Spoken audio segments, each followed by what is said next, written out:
Hello, Greg Benevent, and welcome back to another Website Depot podcast. Today, we're very lucky to have another social media expert on with us today. This is Kat Lev. Hi, Kat. How you doing today? Hi, Greg. Thanks for having me.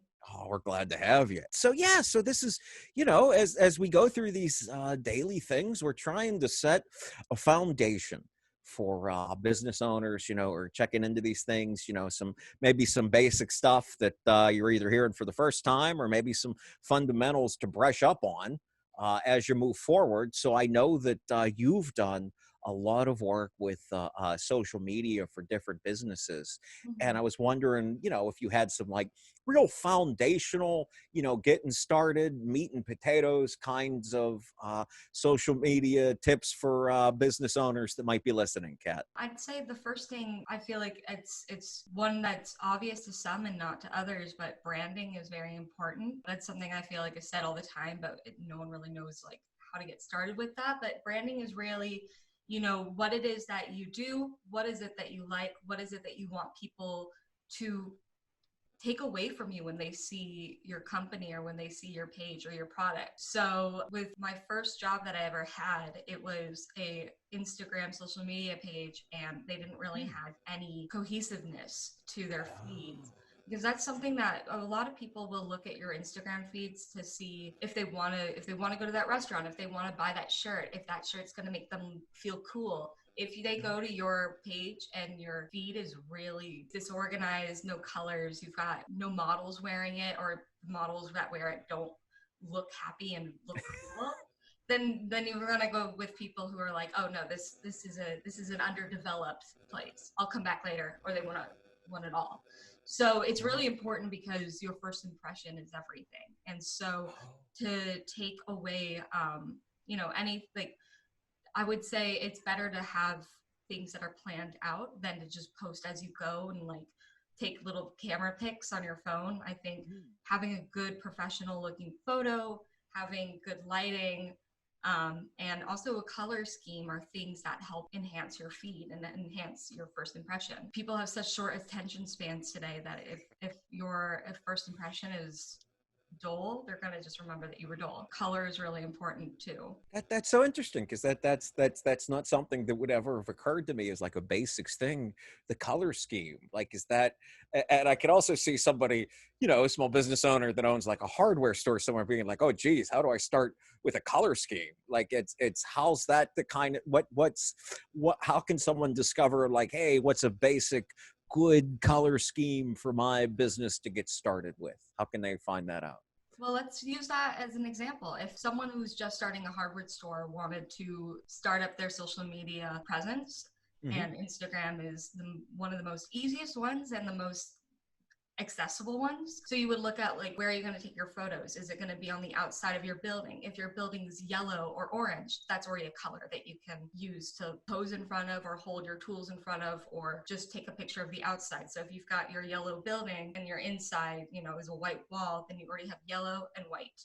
Then you've got, Mm, where are you going to put your tools in front of? Is it going to be on a white background?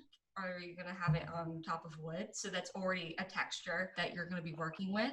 And then you can look at your okay. tools where you're like, okay, so these are silver. Okay, this tool's black. This tool is matte. This comes in different colors.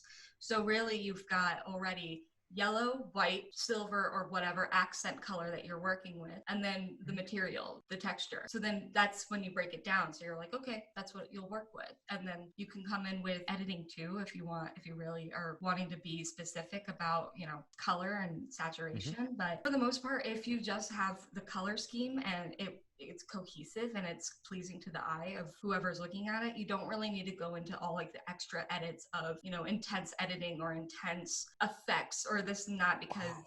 if it's basic and it's natural and it just works, then it works. There are some people who like their marketing scheme is making a collage of all of their products and having it row by row and having it look like this big elaborate thing, which yes, that works and that's Hmm. cool, but that's not Yeah. accessible to everyone. Not everyone knows how to use all of those editing effects or has the time.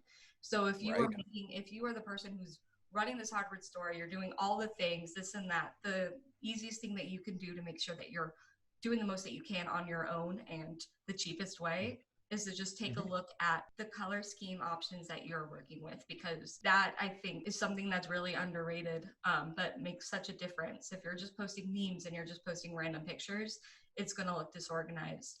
There's some people that works with them, but that's also part of their personality of being kind of like, that's, they already have a name brand probably. But if you don't Mm. have a name and you're starting fresh, I would say cleaning up your feed and making it look as professional and cohesive as possible is what will bring in new clients.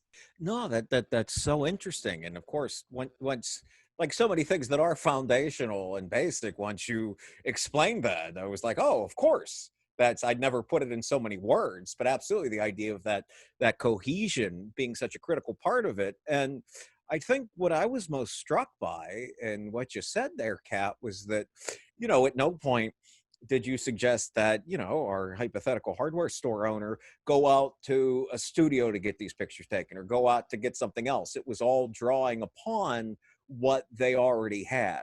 Mm-hmm. And that's true for, I assume, a hardware store and anywhere else, right? I mean, it's showing off what it is you already possess. Mm-hmm. And even capturing video while you're there. With bars that I've worked at, we'll have, a drink made, and maybe that's the drink of the day. And so we'll Mm. incorporate that into the story of, here's a picture of the menu saying what the drink of the day is. Here's what the drink looks like in my hand. Here's our bartender mixing it up, and you're, angling the camera so it's just on the hands, and you post it.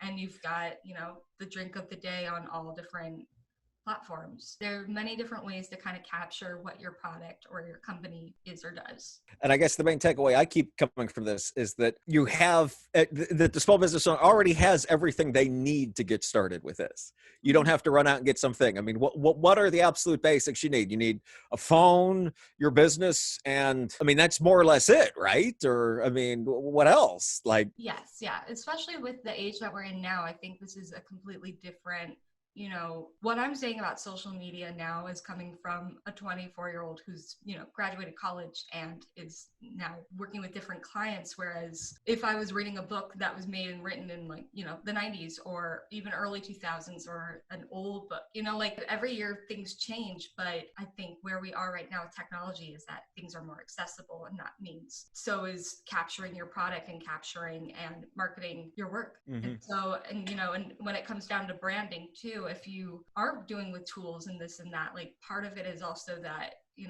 you want to market to real people and Mm. everyday people. I would say if your product is this luxury, item, then maybe that's when you would invest in studio time. But if you are an everyday product and you are a hand sanitizer, a lotion, or a Mhm. face mask, you are working with everyday people who you share a common thing. At the end of the day, you want the best product to take care of yourself.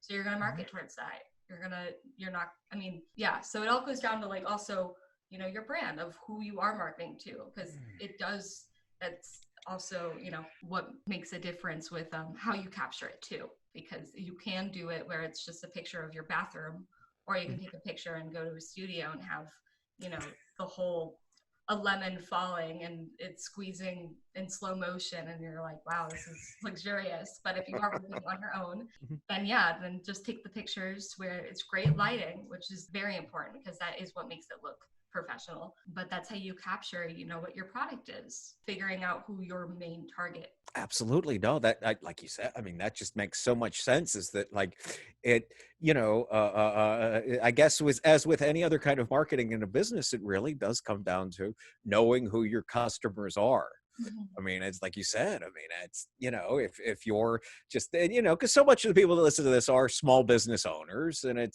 but we understand that there's going to be some larger businesses and luxury items too. So it's not like we're certainly putting down the idea of going to the studio and getting the thing professionally done by someone else. But I think a major takeaway from I'm getting from what you're saying is that like, hey, you don't have to do that to get started. I Mhm. mean, for most brands, you really don't, right? And, Yeah. cool. All right. Well, I feel like that gives a very, brief, basic beginning for how this it gets started. We certainly love to have you back here in the near future where we'll get more into branding and different, ways and things and ideas that people can have for posting and all these things. But thank you so much for taking the time to talk today, Kat. Thank you so much for listening. It was very fun. All right. Well, that's it for me at Website Depot, folks. I'm Greg Benevent on behalf of Website Depot. Take it easy and have a good night.